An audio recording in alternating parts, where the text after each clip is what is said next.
Mes bien chers frères, bien chers enfants, la fête de la Pentecôte est admirablement choisie pour recevoir le sacrement de confirmation. En effet, si la fête de Pâques peut être considérée comme la fête du baptême, nous sommes par le baptême ressuscités en notre Seigneur Jésus-Christ, par notre Seigneur Jésus-Christ, à la vie chrétienne, à la vie surnaturelle, à la vie de la grâce. Par la Pentecôte, nous sommes confirmés dans cette grâce. C'est pourquoi remerciez Dieu de recevoir le sacrement de confirmation en cette fête du Saint-Esprit, que vous allez recevoir en abondance aujourd'hui par ce sacrement qui a été institué par notre Seigneur Jésus-Christ. Pourquoi notre Seigneur a-t-il institué le sacrement de confirmation alors que vous avez déjà reçu le Saint-Esprit au jour du baptême? En effet, le prêtre qui vous a baptisé a prononcé ces paroles: Exi habeo spiritu immonde, et da locum spiritui sancto. Sors de cet enfant, de cette âme, esprit immonde, et laisse la place au Saint-Esprit. Ces paroles signifient bien que par le baptême, vous avez reçu déjà le Saint-Esprit. Cependant, les apôtres nous ont enseigné, et les pères de l'Église et l'Église nous ont enseigné que notre Seigneur avait voulu qu'après le baptême, les apôtres imposent les mains pour que l'on reçoive encore davantage le Saint-Esprit. Pourquoi? Parce que, à mesure que l'on persévère, que l'on grandit dans la vie chrétienne, dans la vie de la grâce, on a besoin de forces particulières. Le combat épuise les combattants. La vie chrétienne est une vie qui croît comme les plantes, comme la nature. La nature ne fait pas de bond. Il faut longtemps pour que les arbres croissent. Eh bien, nous aussi, pour notre vie spirituelle, pour notre vie de la grâce, nous constatons que les progrès se font lentement. Et nous avons besoin, après un certain temps de vie chrétienne, d'avoir ce secours particulier du Saint-Esprit pour maintenir notre foi, pour nous maintenir dans le combat que nous avons à mener au cours de notre vie. Et vous, particulièrement, mes enfants, à l'âge où vous vous trouvez, à l'âge de l'adolescence qui vient, eh bien, vous aurez des difficultés à maintenir votre vie chrétienne, surtout dans ce monde où Satan règne partout. Il a tous les moyens à sa disposition pour essayer de nous détourner de la vie chrétienne, pour essayer de nous détourner de la pratique des commandements de Dieu. C'est pourquoi la grâce que vous allez recevoir vous est tout à fait nécessaire.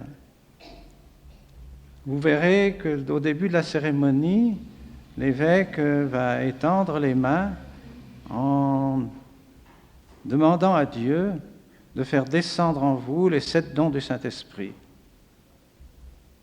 Mais ce n'est pas à ce moment précis que vous recevrez la grâce du sacrement de confirmation. Vous recevrez la grâce du sacrement de confirmation quand vous vous présenterez devant l'évêque, que vous agenouillerez devant lui, lorsque vos parrains et marraines vous poseront la main droite sur votre épaule droite.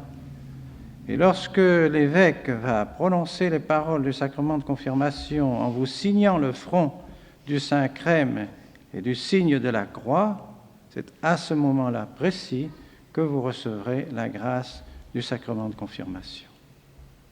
Sans doute, le bon Dieu ne permet pas que ce soit visible. Il pourrait. Si le bon Dieu voulait, si le Saint-Esprit voulait, il pourrait se manifester.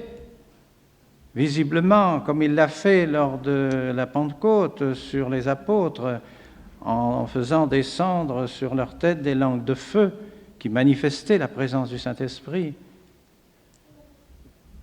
Mais ce n'est pas parce qu'il n'y a pas de signe visible que nous ne devons pas croire qu'au moment où l'évêque vous donne le sacrement de confirmation, vous ne recevez pas le Saint-Esprit, vous ne voyez pas vos âmes, et pourtant elles existent.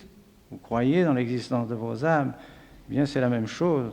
Nous ne verrons pas sans doute le Saint-Esprit visiblement descendre dans vos âmes, mais nous devons croire que vraiment, en réalité, lorsque vous redescendrez à vos places, vous aurez reçu cette grâce et vous serez plus forts pour combattre le bon combat de la vie chrétienne.